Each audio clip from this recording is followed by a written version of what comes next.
So snow foaming my car is personally one of my favourite parts of the wash process, but it didn't always used to be like that. When I first started out, I used to struggle with the foam thickness and just generally getting poor quality foam and results.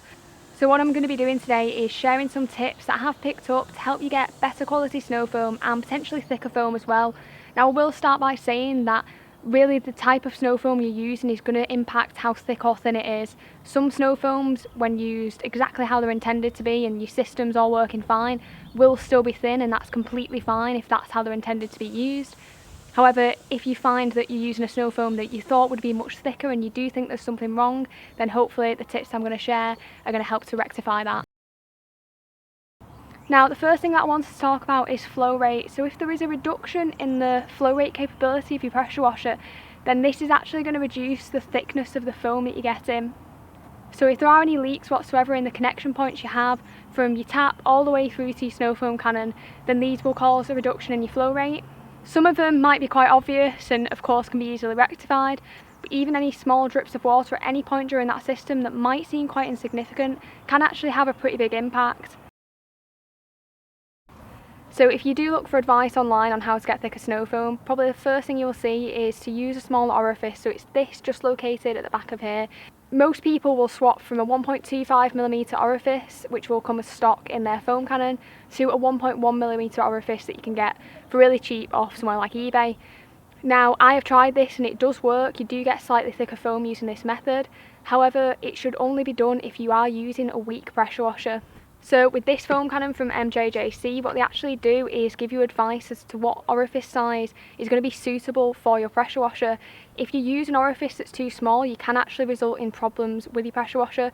Things like backflow and causing the gun to pulsate, which obviously you want to avoid. It's not going to be good for the long-term use of it. Now, I know a lot of people have tried it and haven't had any problems with it, and obviously that's great. However, I do just like to go with what my foam cannon says I should be using, just to avoid any issues in the future. So swapping your orifice out for a smaller one might be useful if you are using something like a Karcher K2, which is quite weak in comparison to maybe a Karcher K4. However, personally, I've used a Karcher K2 and got really thick foam just using the 1.25mm orifice, so I certainly don't think it is essential. So the next thing that I do that I think is a really important and potentially overlooked tip is to rinse through your foam cannon after every time you use it. Now, this is really important because it's going to make sure that your foam cannon doesn't get clogged up, and that's probably one of the main reasons why the quality of your foam is going to deteriorate over time. Now, you can either do this by filling up the foam cannon with clean water and rinsing it through, which is my preferred method as it does rinse through the pickup pipe as well. However, if you don't want to do that because your foam cannon bottle is still full of solution, then just remove the bottle and spray it through as normal. It won't flush through the pickup pipe, but it will flush through areas that are going to be likely to get clogged. So if you haven't been following the previous step, or you've had your foam cannon for a long time, then it might be that your foam cannon needs servicing, which essentially means taking apart, cleaning and putting back together to make sure it's not clogged and that isn't causing any problems with the thickness of your snow foam. Now, with most snow foam cannons, this is a pretty easy process and really doesn't take that long at all. You can clean the metal components of it using bicarbonate of soda. Two components that are likely to get clogged are if you have a pickup pipe filter at the bottom, that can actually get clogged, and that is what happened to one of mine. But probably the most common place that's going to get clogged is the gauze, and once that's unblocked you should notice that the quality of the foam is much better. Now, another tip that I do see often mentioned when trying to get thicker foam is to use warm water instead of cold water. So this is actually something that I do anyway because I have a cold and hot water tap outside and my cold water one is connected to my pressure washer, so of course that just leaves the hot water one to fill up my foam cannon with. However, I did want to do a test to see whether this actually made much of a difference. So I used the same dilution of snow foam and then just filled one up with hot water and then one with cold, and I personally didn't notice any difference in thickness between the two. So with most foam cannons, whatever you put in the bottle is going to get diluted by at least 10 times because of your pressure washer. So the stuff that's coming out at the end isn't going to be warm by that point. So that's probably why it doesn't make too much of a difference.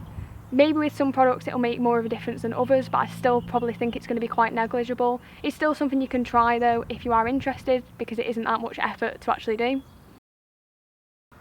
Now, if you've tried all the tips and you've noticed that your foam cannon still isn't producing thick enough foam, using the right dilution ratios, and there's not any sort of glaringly obvious problems, then it might be that it's just time to upgrade your foam cannon if you are using a particularly inexpensive one.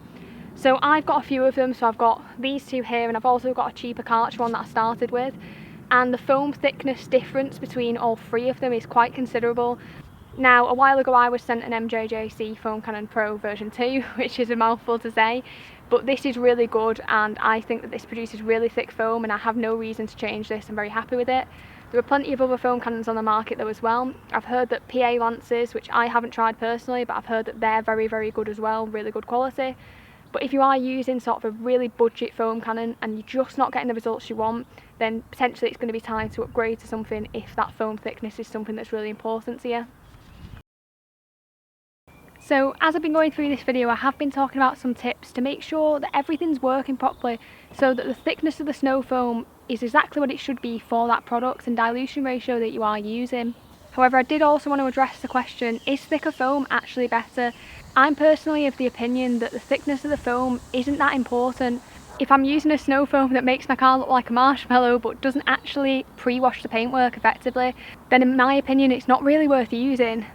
I've used thin snow foams like the Built Hamber ones that are really good at cleaning but aren't thick, and that doesn't really bother me. I've also used thick snow foams that aren't as capable at cleaning, and for me at least, cleaning ability seems to be quite independent of the foam thickness. One thing that the thickness can help with is the dwell time, but even then I've found that sometimes that isn't sort of direct correlation. Sometimes you can get a really thick foam, so thick that actually it drags itself off the panel too quickly because it's so heavy. So if you are using a decent foam cannon with the right size orifice, it's not clogged and you have no issues with the flow rate of your pressure washer, then whatever snow foam you're using, as long as you are using the right dilution ratio, should be working just fine in terms of thickness. But things like the cleaning ability are really quite dependent on which product you're actually using. So maybe at this point you're wondering what snow foam you should actually be using to get the best results. Now I do have a video where I'm comparing 5 different snow foams, looking at things like thickness and dwell time, as well as the cost and most importantly for me at least, the cleaning ability. So I'll pop a link for that on screen now so you can check that out. Thanks very much for watching this video. I'll see you next time.